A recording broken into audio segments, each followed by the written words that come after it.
ओम श्री गुरुभ्यो नमः। ओम नमो भगवते वासुदेवाय। ओम श्री कृष्णाय परब्रह्मणे नमः। अथ चतुर्दशं दशकं कपिलोपाख्यानं। समनुस्मृततावकाङ्घ्रियुग्मः समनुः पङ्कजसम्भवाङ्गजन्मा निजमन्तरमन्तरायहीनं चरितं ते कथयन् सुखं निनाय। समये खलु तत्र कर्दमाख्यः द्रुहिणच्छाय भवत्तदीयवाचा धृतसर्गरसो निसर्गरम्यं भगवं स्वामयुतं समासिषेवे।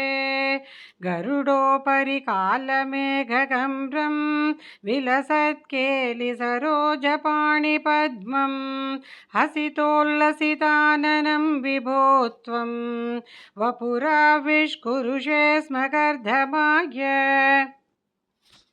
स्तुवते पुलकावृताय तस्मै मनुपुत्री दयितां न वापि पुत्रीः कपिलं च सुतं स्वमेव पश्चात् स्वगतिं चाप्यनुगृह्य निर्गतो भूः। समनुष्यतरूपया महिष्या गुणवत्या सुतया च देवहूत्या भवदीरितनारदोपदृष्टः समगात् कर्दममागति प्रतीक्षम्।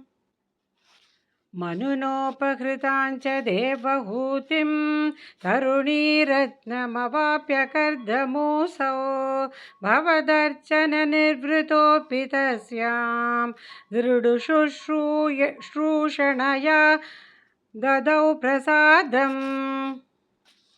स पुनस्त्वदुपासनप्रभावात् दयिता कामकृते कृते विमाने वनिताकुलसङ्कुलो नवात्मा व्यहरद्देवपथेषु देवहूत्या।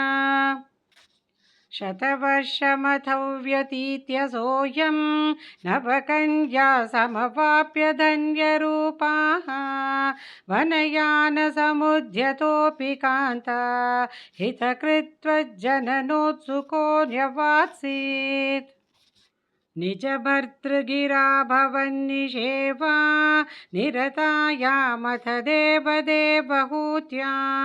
कपिलस्त्वमजा यथा जनानां प्रथयिष्यन् परमात्मतत्त्वविद्याम्।